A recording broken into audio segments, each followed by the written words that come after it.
Jai Hind class, good evening. My name is Mahipal Singh Shekhawat and you are watching Royal Defense Academy channel. बेटा आज हमारा part 6 है idioms का, ठीक है। तो विदाउट एनी डिले स्टार्ट करते हैं। सबसे पहले है हमारे पास में अ ग्रे एरिया। एक सेकेंड रुक।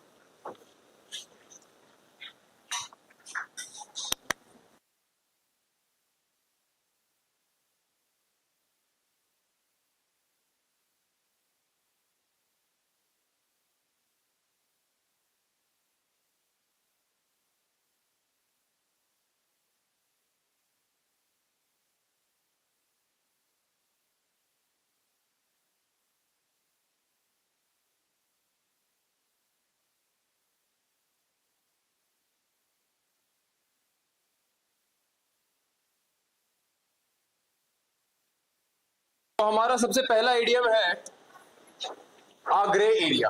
अ ग्रे एरिया का मतलब हमारे पास में क्या होता है, समथिंग अनक्लियर और विथ नो क्लियर रूल्स। मतलब ऐसी चीज जो कि हमारे पास में क्लियर ना हो या जिसमें कोई क्लियर रूल्स ना हो, उसे हम क्या बोलते हैं, अ ग्रे एरिया।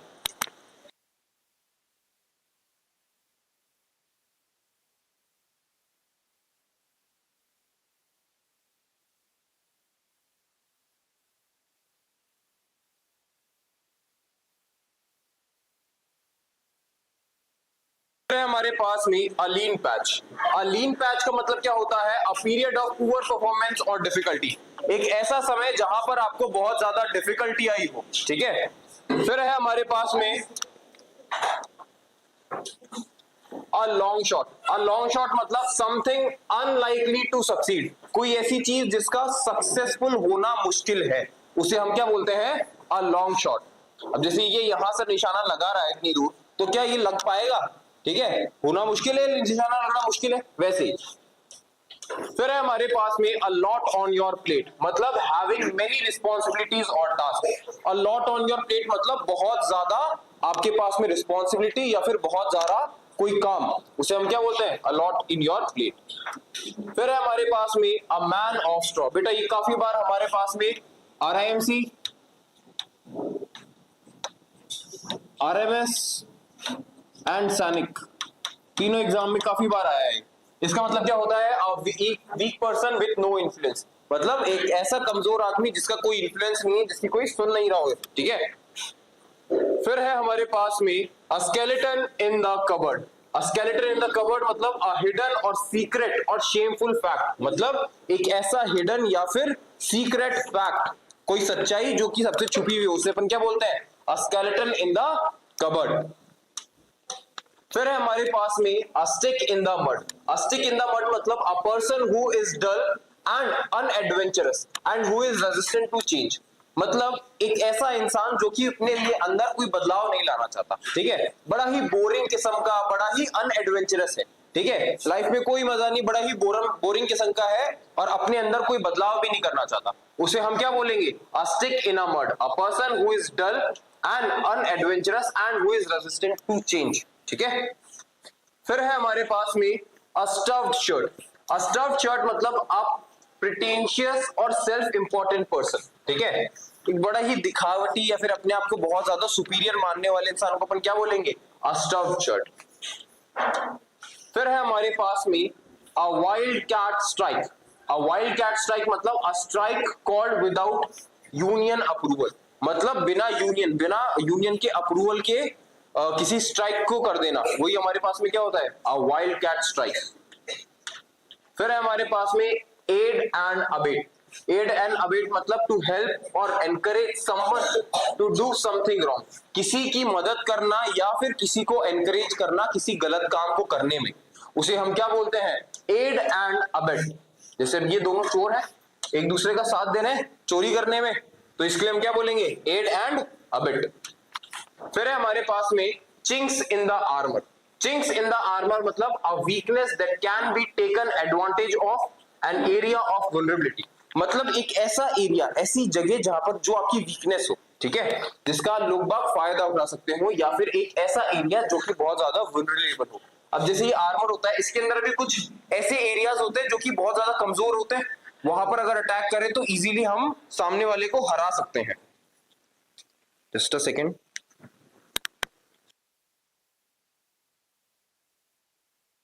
फिर है हमारे पास में आयरन हैंड। आयरन हैंड मतलब रूल और control with strictness and power, मतलब बहुत ही ज्यादा स्ट्रिक्टनेस से या फिर रूल से किसी चीज को कंट्रोल करना, उसे हम क्या बोलते हैं? आयरन हैंड, मतलब बहुत ज्यादा स्ट्रिक्ट होना, जैसे आप लोग मेरे लिए बोल सकते हो, ठीक है। फिर है an old head on young shoulder, मतलब a young person who behaves very wisely. A old head on young shoulder मतलब ऐसा इंसान जिसकी उम्र तो छोटी है पर वो दिमाग से बहुत ज्यादा मैच्योर है, बहुत ज्यादा समझदार है, उसके लिए हम क्या बोलेंगे? N old head on young shoulder, मतलब जो बड़े बूढ़े होते हैं अपने घर में काफी समझदार होते हैं, ठीक है, वैसा।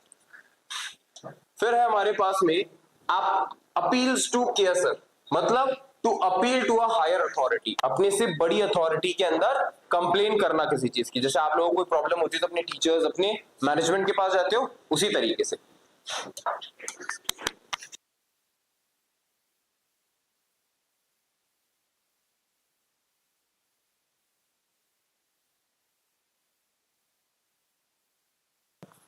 फिर है यहाँ पे as clear as mud. As clear as mud मतलब क्या होता है? समथिंग वेरी कंफ्यूजिंग और अनक्लियर, कोई ऐसी चीज जो कि बहुत ज्यादा कंफ्यूजिंग हो या फिर अनक्लियर हो, उसके लिए हम क्या बोलते हैं? As clear as mud. फिर है at beck and call. At beck and call मतलब always willing and able to do whatever someone ask, मतलब एक ऐसा इंसान जो कि हमेशा तट पर रहता है किसी का भी कुछ भी काम करने पे, मतलब चापलूस टाइप का। Always willing to able to do whatever someone ask, मतलब जो भी सामने वाला कहेगा वो करने को राजी हो, ऐसे इंसान के लिए हम लोग क्या बोलते हैं? एट बैक एंड कॉल, मतलब चापलूस टाइप का आदमी जो कि सामने वाले कुछ भी कहने पे कुछ भी करने को तैयार है। फिर है हमारे पास में at one's elbow. At one's elbow मतलब वेरी क्लोज और नियर बाय, ये भी हमारे पास में एग्जाम के पर्सपेक्टिव से काफी इंपॉर्टेंट है, ठीक है, क्योंकि ये आया हुआ है, ये रिपीट हुए हुए हैं। जो हमारे पास में पीवाईक्यू में पूछे हुए हैं वो मैं आपके लिए स्टार मार्क करते जा रहा हूं या फिर इंपॉर्टेंट बताते जा रहा हूं। अ वेरी क्लोज या फिर नियर बाय, मतलब जो कि बहुत पास हो। अभी एल्बो की डिस्टेंस पे अगर कोई हो तो ये मेरे कितने पास होगा, है ना, वैसे। फिर है at the drop of a heart और डाइम, ये भी बहुत बार आया है, बहुत बार। आरआईएमसी के अंदर तो ये 3 पेपर में लगातार रिपीट हुआ था। तो यहां पर क्या है? To do something immediately without hesitation, किसी चीज को तुरंत प्रभाव से करना बिना किसी हिचकिचाहट के, उसे हम क्या बोलते हैं? At the drop of a heart और डाइम। फिर है हमारे पास में बनाना ऑयल। बनाना ऑयल मतलब नॉनसेंस और इनसिंसियर टॉक, मतलब बड़ी फालतू की बातें, ठीक है। कोई बच्चे होते हैं ना क्लास में बैठे बैठे फालतू की बातें करते रहते हैं, कुछ भी बोलते रहते हैं, उनके लिए हम क्या बोलते हैं? बनाना ऑयल। बनाना ऑयल मतलब जो फालतू बातें करते हैं क्लास में, ठीक है वो। Be glad to see the back of, मतलब to be happy when someone leaves. अब यहाँ पे देखो, बी ग्लैड, ग्लैड मतलब क्या होता है? बड़ा ही शुक्रगुजार होना, ठीक है, कि बहुत ज्यादा अच्छा लगना जब तुम किसी की बैक देख रहे हो, मतलब वो इंसान जा रहा है। तो यहाँ पर क्या मतलब है? To be happy when someone leaves, बहुत ही ज्यादा खुश होना जब कोई इंसान जा रहा होता है। जैसे आप लोग के घर पे कोई रिश्तेदार आ जाते हैं कि हाँ बेटा मार्क्स कितने आए, हमारा बच्चा तो इतने अच्छे कर रहा है, तुम्हारा ऐसा बेकार, ये वो, तो जाते हैं तो कितना अच्छा लगता है। या फिर कोई रिश्तेदार जो पैसे देके जाते हैं तो वापस जाते हैं तो कितना बढ़िया लगता है कि अरे वाह पैसे मिलेंगे, वैसा, ठीक है। फिर है be hard up. Be hard up मतलब टू लैक मनी और रिसोर्सेस, मतलब पैसों की कमी होना या फिर संसाधनों की कमी होना, मतलब जो रिसोर्सेज है उसकी कमी होना या पैसों की कमी होने को हम क्या बोलते हैं? Be hard up. फिर है बैगर डिस्क्रिप्शन। तो बैगर डिस्क्रिप्शन मतलब something beyond description because it is so extreme to be impossible to believe और डिस्क्राइब, मतलब कोई ऐसी चीज जिसको बिलीव करना, जिसको मानना या डिस्क्राइब करना बहुत ज्यादा मुश्किल हो, उस चीज के लिए हम क्या बोलेंगे?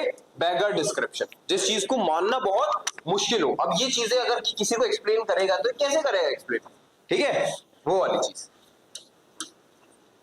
फिर है हमारे पास में behind the 8 ball. Behind the 8 ball मतलब टू बी इन डिफिकल्ट और डिसएडवांटेज पोजीशन, मतलब एक ऐसी प्रॉब्लमेटिक सिचुएशन में फंस जाना, ठीक है, बहुत डिफिकल्ट या फिर जहां पे आपका नुकसान हो रहा हो ऐसी पोजीशन में फंस जाना, उसे अपन क्या बोलते हैं? To be in difficult, sorry, behind the 8 ball, मतलब किसी मुश्किल प्रॉब्लम में फंस जाना। फिर है हमारे पास में बेल द कैट, ये भी हमारे पास में काफी बार रिपीट हुआ है, तो ये इंपॉर्टेंट हो जाता है क्योंकि एग्जामिनर का क्या है ना, वो वापस से पुरानी चीजों को काफी बार उठाता है। सैनिक से उठा लेगा, आरएमएस से उठा लेगा, आरएमसी से उठा लेगा, आपस में ये लोग एक दूसरे के पेपर में से चीजों को उठा लेते हैं, ठीक है। डू एन इम्पॉसिबल और risky task to face risk, मतलब एक बहुत ही ज्यादा मुश्किल काम को अंजाम देना, बहुत ही ज्यादा मुश्किल काम करना, उसे क्या बोलते हैं, बेल द कैट। जैसे भी चूहे हैं, ये बिल्ली के गले में जो घंटी है उसको बजाने की प्लानिंग कर रहे हैं। अब बेटा ये बिल्ली के अगर आसपास भी गए तो बिल्ली तो खा जाएगी इनको, रिस्की काम है, ठीक है। तो उस हिसाब से समझो, बेल द कैट मतलब किसी रिस्की काम को करने जाना। फिर है हमारे पास में to go cap in hand. To go cap in hand मतलब a phrase used to describe a request for help often monetary that is made of embarrassment, मतलब किसी से मदद मांगना, खास करके पैसों की मदद मांगना, ठीक है। उसके जैसे अपने पुरानी पिक्चर में देखा होगा, वो आता है पगड़ी उतार के रख देता है कि बाबूजी बाबूजी या सरकार मुझे पैसा दे दो, वो वाली चीज, ठीक है। तो यहाँ पर भी to go cap in hand मतलब पैसों के लिए किसी से विनती करना, और उस चीज के लिए आप शर्मिंदा भी हो, जैसे ये इनसे मांग रहा है अपनी टोपी आगे करके, उसी तरीके से। कितनी देर की, कितनी देर की? Chew the cud. Chew the cud मतलब क्या होता है, to think slowly and carefully about something, किसी चीज के बारे में बहुत आराम से और बहुत ध्यान से सोचना, उसे हम क्या बोलते हैं, च्यू द कड। Think slowly and carefully about something. जैसे भी गाय है, बढ़िया घास खाती जा रही है, दूध फेंकती जा रही है और सोचती जा रही है कल कहाँ घास खानी है,